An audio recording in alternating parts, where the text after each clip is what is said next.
আশা করছি তোমরা সবাই ভালো আছো। আমিও ভালো আছি। আজকে ভিডিওটা একটু অন্যরকম আর কি, কোনো বিউটিশিয়ান পারপাস না, একটু দয়া করে সবাই অনুরোধ থাকলো এই ভিডিওটা দেখার জন্য। এটা সবার জন্য সাবধানতা বজায়, ঠিক আছে?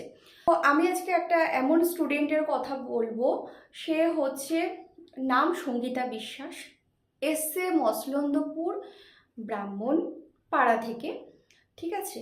তো আমি অবশ্যই তাদের ফটো দেখাচ্ছি, তার আগে দুটো কথা বলে নিচ্ছি।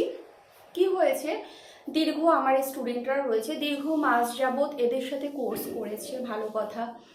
আমাদের কোর্স চলাকালীন কি হয়, সবাই তো সব ঘর থেকে আসতে পারে না, মানে সবাই মিডিওকার ফ্যামিলিও থাকে, একটু ভালো ওয়েল এডুকেটেড বা মেনটেন পরিবার থেকে থাকে, তো সবাই তো আর সেই পরিবার থেকে আসে না। সুতরাং আমরা এই কোর্সের মাধ্যমে কি হয়, সবার একটা ফিস থাকে, সেটা কম হোক বেশি হোক সব জায়গায় একটা ফিস থাকে। তো আমার এটা দীর্ঘ আর কি 4 বছরের কেরিয়ারে একটা আমার এটা বিরাট এক্সপিরিয়েন্স হলো। এবার এমন কিন্তু সঙ্গীতা বিশ্বাস মেয়েটি, এই মেয়েটিকে দেখবেন, সঙ্গীতা বিশ্বাস, ঠিক আছে?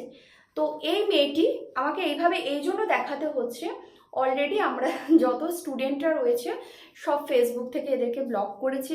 এ দীর্ঘ 7 মাস থেকে 8 মাস কোর্স করেছে, হাতে ধরে সব কিছু শেখানো হয়েছে। আমার পরপর ভিডিওগুলোতে দেখবে যে পরপর রয়েছে। সুতরাং এই কোর্স করেছে। এবার এমনও ঘর থেকে আসছে না যে একটু গরিব বা মিডিওকর ফ্যামিলি থেকে। তো আমি তোমাদের সকল উদ্দেশ্যে আমি এডুকেটর হিসাবে বলতে চাইছি, এই মেয়েদের থেকে, সবাইকে বলছি না, এরকম টাইপের রয়েছে মানুষ তো অনেকেই রয়েছে, একটু সবাই সাবধান থাকবেন। কারণ দেখুন, আমি মনে করি যে যেখানে শ্রম করে, সে যে ফিল্ডে হোক, আমরা কি করছি, শ্রমটাকে বিক্রি করছি। আমরাও কিন্তু শিক্ষাটা দান করছি, বিক্রি করছি, তার পরিবর্তে কিন্তু আমরা স্টুডেন্টদের কাছ থেকে পারিশ্রমিক নিচ্ছি। সুতরাং এরকম টাইপের মেয়েদের থেকে কিন্তু একটু তোমাদের সবাইকে সচেতন থাকতে হবে। মসলন্দপুরে রয়েছে, কারণ এরকম টাইপের মেয়েরা কি হয়, টাইম পাসের জন্য সব জায়গায় কোর্স করবে, টিচার্সদের ফিস দেবে না, হাতে থাকবে আইফোন, ফ্যামিলির লোকের সাথে কথা বললেও ফোন রিসিভ করবে না।